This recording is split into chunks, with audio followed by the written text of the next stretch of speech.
What's going on, everybody?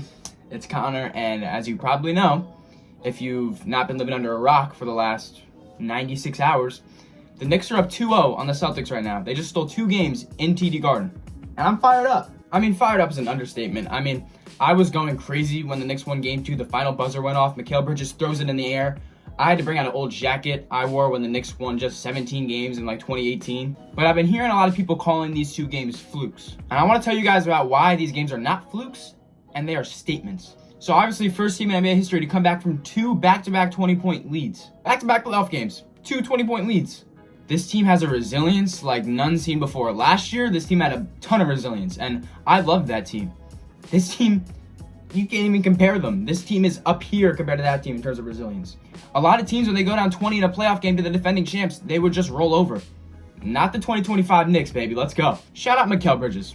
Mikal Bridges, he has showed a ton of just individual resiliency, and it's just so impressive to see from him because he's been struggling with things like self-confidence all year.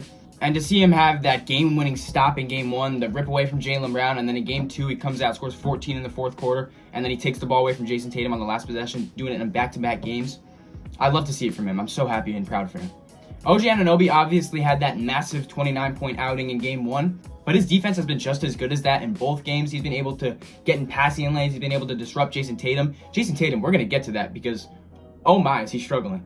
The Knicks have done a fantastic job forcing tough shots and late in the shot clock shots, and it's showing in the box score with Boston's three-point percentage. People like to think that these threes are just catch and shoot wide open that the Celtics usually make. This Knicks team is making it extremely tough for Boston to get off good, high percentage shots. The Knicks have done a great job closing out this series. They're doing phenomenal at disrupting the rhythm of Boston's best shooters. And they're overall just doing a great job defensively, and a lot of that credit has to go to Tom Thibodeau. Tom Thibodeau has been catching so much flack from Knicks fans. That includes me. Tibbs is a guy that likes to go ride or die with what his game plan and his guys that he wants to play that night are. A lot of Knicks fans didn't like that, including myself. But you can't deny how phenomenal he's been at coaching this series, especially defensively. My favorite adjustment he made was putting Cat on Jaylen Brown, putting a bigger body on Jaylen Brown, since Jaylen Brown gets a lot of his buckets off just bodying people because he's just been getting yoked the past 2 years. Josh Hart has been phenomenal in this series, both defensively and offensively. I thought Cat played really well, specifically in Game 2. In the second quarter, when the Knicks had nothing going after scoring just 13 points in the first quarter, Cat came in, scored 8 straight. Gave the Knicks some momentum in a game that they were getting slowly taken out of. Deuce McBride has been amazing off the bench for this Knicks squad. 11 points in Game 1, and then another 5 points in Game 2. 5 points is deceiving. These were a loud 5 points that got the Knicks back in the game. He had a dunk, and then he got a 3 in transition, which was massive, and it got the run starter for New York in Game 2.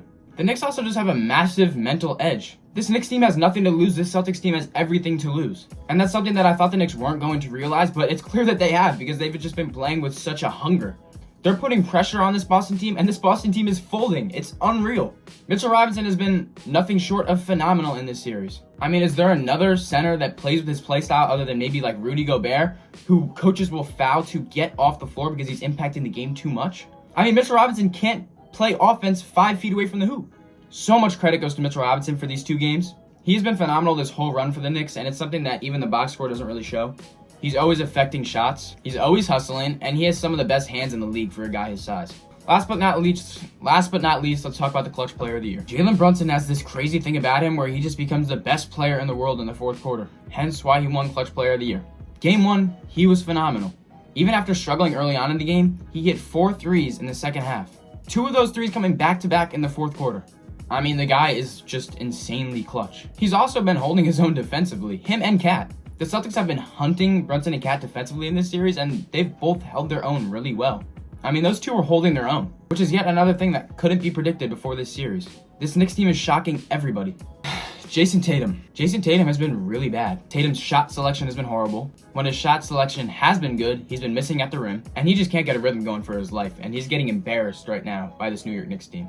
But I don't care because I'm a Knicks fan. If he wants to keep shooting a bunch of sidestep threes and step back threes and stupid contested threes, feel free to do so because that's great for us. So yeah, Game 3 is today in just about 4 hours, 3:30 at the Garden. I couldn't be more excited to hear what the atmosphere is going to be like in there. I wish I could be there myself, but the cheapest ticket is $860, and I'm not bringing in money like that just yet, which is a whole other problem. I made a short about that a couple days ago if you want to check that out. Not that I'm not making money, but that the tickets are that expensive. Let me say, I wouldn't be surprised if the Knicks take a 3-0 lead. This Knicks team could play a lot better than they're playing right now. Believe it or not, they could play a lot better than that. Yeah, the Celtics could too, but this Knicks team has all the momentum on their home floor. I would not be surprised if they go up 3-0 today at 3:30. But we're going to have to find out. Thank you guys so much for watching. I'm going to make another video after the game updating you guys on what happened, if any of my opinions changed on anything, just stuff like that. I'll see you guys then. Thank you so much for watching. Have a blessed day.